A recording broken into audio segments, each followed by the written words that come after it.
Friends, welcome to my YouTube channel. ನಾನು ಅಶ್ವಿನಿ. ನಾನಿವತ್ತು ಉತ್ತರ ಕರ್ನಾಟಕದ ಸ್ಪೆಷಲ್ ಅಗಸೆ ಬೀಜದ ಚಟ್ನಿ ಪುಡಿನ ಮಾಡ್ತಾಯಿದ್ದೀನಿ. ಇದು ಆರೋಗ್ಯಕ್ಕಂತೂ ತುಂಬ ಒಳ್ಳೆಯದು. ಸೊ ಹೆಣ್ಮಕ್ಳಿಗಂತೂ ತುಂಬ ಒಳ್ಳೆಯದು. ಸೊ ಇದು ತುಂಬ ರುಚಿಕರವಾದ ಚಟ್ನಿ ಪುಡಿ ಕೂಡ ಹೌದು. ಹೇಗೆ ಮಾಡೋದಂತ ನೋಡೋಣ ಬನ್ನಿ. ಮೊದಲಿಗೆ ನಾನು ಒಂದು ಬಟ್ಲು ಅಗಸೆ ಬೀಜನ ತೊಗೊಂಡಿದ್ದೀನಿ.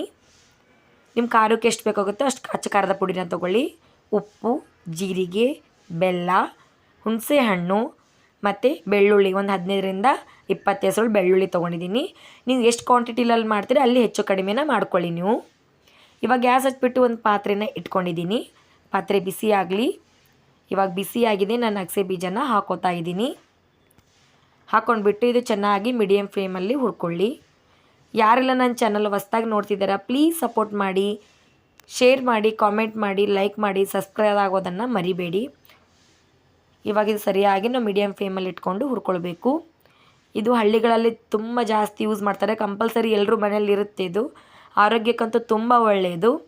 ನಮ್ಮ ಹೇರ್ಸ್ ಫಾಲ್ ಆಗ್ತಿದ್ರೆ ಇದು ಡೈಲಿ ನಾವು ಮೊಸರಲ್ಲಿ, ಗಟ್ಟಿ ಮೊಸರಲ್ಲಿ ಒಂದು ಸ್ಪೂನ್ ಹಾಕ್ಕೊಂಡು ಬೆಳಿಗ್ಗೆ ಎದ್ದ ತಕ್ಷಣ ತಿನ್ನೋದ್ರಿಂದ ಹೇರ್ ಫಾಲ್ ಆಗೋದನ್ನು ಕ್ರಮೇಣವಾಗಿ ಕಡಿಮೆ ಆಗುತ್ತೆ. ಮತ್ತು ಪೀರಿಯಡ್ ಸಮಯದಲ್ಲಿ ನಮ್ಗೆ 2-3 ದಿನ ಇರಬೇಕಾದ್ರೆ ನಾವು ಇದು ತಿಂದರೂ ಕೂಡ ಆರೋಗ್ಯಕ್ಕೆ ತುಂಬ ಒಳ್ಳೆಯದು. ನಮ್ಮ ಅಜ್ಜಿ ಯಾವಾಗಲೂ ಹೇಳ್ತಾ ಇದ್ರು ಇದು. ಸೊ ಇದು ನನಗೆ ಗೊತ್ತಿರೋ ವಿಷಯನ ನಿಮ್ಗೆ ಶೇರ್ ಮಾಡ್ತಾಯಿದ್ದೀನಿ. ಇದು ಚಟ್ನಿ ಪುಡಿ ಅಂತೂ ತಿನ್ನೋದಕ್ಕೆ ತುಂಬ ಚೆನ್ನಾಗಿರುತ್ತೆ. ಅನ್ನದ ಜೊತೆ ಮತ್ತು ರೊಟ್ಟಿ ಜೊತೆ ಎಲ್ಲದಕ್ಕೂ ಕಾಂಬಿನೇಷನ್ ಆಗುತ್ತೆ. ಇದು ಡೈಲಿ ದಿನಾಲು ಒಂದು ಸ್ಪೂನ್ ಆದರೂ ತಿನ್ನಬೇಕಂತ. ಸೊ ಹಾಗಾಗಿ ಚಟ್ನಿ ಪುಡಿ ಮಾಡಿಕೊಂಡು ದಿನಾಲೂ ನಾವು ಊಟದಲ್ಲಿ ಬಳಸಿದ್ರೆ ತುಂಬ ಚೆನ್ನಾಗಿರುತ್ತೆ. ಇವಾಗ ನಾನು ಚೆನ್ನಾಗಿ ಹುರ್ಕೋತಾ ಇದ್ದೀನಿ. ಅದು ಬಣ್ಣ ಬಿಡಬೇಕು, ಅಲ್ಲಿವರೆಗೂ ಹುರ್ಕೊಳ್ಳಿ. ಕಪ್ಪು ಬಣ್ಣಕ್ಕೆ ಬರಬೇಕು. ಇವಾಗ ಕಾಣಿಸ್ತಿರ್ಬೇಕು, ಸ್ವಲ್ಪ ಕಪ್ಪಾಗಿದೆ, ಕಲರ್ ಎಲ್ಲ ಚೇಂಜ್ ಆಗಿದೆ ಅಲ್ವಾ. ಈ ಥರ ಕಪ್ಪು ಬಣ್ಣಕ್ಕೆ ಬಂದರೆ ಅದು ಕರೆಕ್ಟಾಗಿದೆ ಅಂತ ಅರ್ಥ. ಸೊ ಅದು ಚಟಪಟ ಚಟಪಟ ಸೌಂಡ್ ಬರಬೇಕು, ಅಲ್ಲಿವರೆಗೂ ಹುರ್ಕೊಳ್ಳಿ. ಇವಾಗ ಇದನ್ನು ಒಂದು ಪಾತ್ರೆಯಲ್ಲಿ ಹಾಕಿ ಅದು ಆರಿಸಿದ ಮೇಲೆ ಇವಾಗ ನಾನು ಮಿಕ್ಸಿ ಜಾರಲ್ಲಿ ಹಾಕೋತಾ ಇದ್ದೀನಿ. ಅದು ಬಿಸಿ ಇರಬೇಕಾದ್ರೆ ಹಾಕಬೇಡಿ. ಮೊದಲಿಗೆ ಮಿಕ್ಸಿ ಜಾರಲ್ಲಿ ಹಾಕ್ಕೊಂಡು 2 ರೌಂಡ್ ಹೊಡ್ಕೊಂಡಿದ್ದೀನಿ ನಾನು. ಹೊಡ್ಕೊಂಡು ಆದಮೇಲೆ ತೊಗೊಳ್ಳಿ. ಎಲ್ಲನೂ ಹಾಕಿ ಮಿಕ್ಸಿನಲ್ಲಿ ಹಾಕ್ಕೊಂಡು ಮಿಕ್ಸ್ ಮಾಡ್ಕೊಳ್ಬೇಡಿ, ಯಾಕಂದರೆ ಅದು ಇದು ಸಣ್ಣ ಆಗೋದಿಲ್ಲ. ಅದಕ್ಕೋಸ್ಕರ ಪೌಡ್ರ್ ಆಗಬೇಕಲ್ವ, ಅದಕ್ಕೆ ಮೊದಲಿಗೆ ನಾನು ಹಾಗೆ ಹಾಕ್ಕೊಂಡು ಇವಾಗ ಎಲ್ಲ ಸಾಮಗ್ರಿಗಳು ಮಿಕ್ಸ್ ಮಾಡ್ಕೊತಾ ಇದ್ದೀನಿ. ಮೊದಲಿಗೆ ಸ್ವಲ್ಪ ಹುಣಸೆ ಹಣ್ಣು, ಬೆಳ್ಳುಳ್ಳಿ, ಜೀರಿಗೆ ಹಾಕೋತಾ ಇದ್ದೀನಿ. ನೋಡ್ಕೊಂಡು ಹಾಕ್ಕೊಳ್ಳಿ, ನೀವು ಯಾವ ಕ್ವಾಂಟಿಟಿಯಲ್ಲಿ ಮಾಡ್ತೀರಾ ಅಲ್ಲಿ ಹಾಕ್ಕೊಳ್ಳಿ.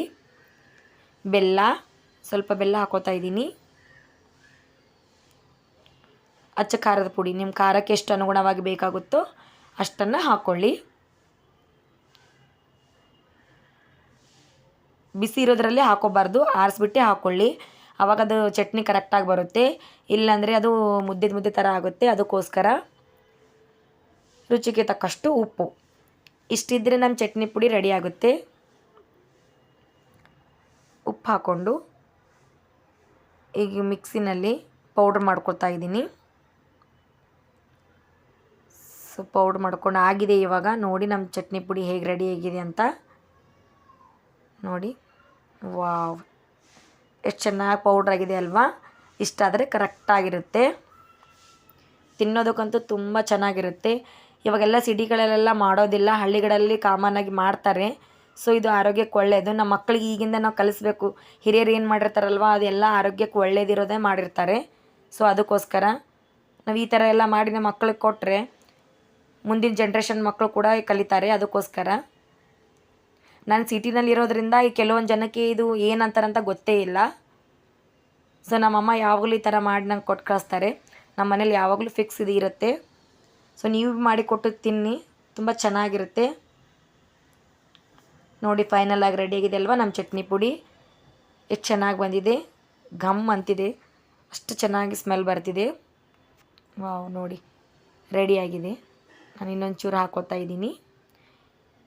ಸೊ ಇದು ಒಂದು ಬಾಕ್ಸಲ್ಲಿ ಹಾಕಿ ನಾವು ಸ್ಟೋರ್ ಮಾಡಿ ಇಟ್ಕೊಂಡು 1 ತಿಂಗಳು 2 ತಿಂಗಳಲ್ಲಿ ಬರೋವರೆಗೂ ಊಟ ಮಾಡ್ಬೋದು ನಾವು.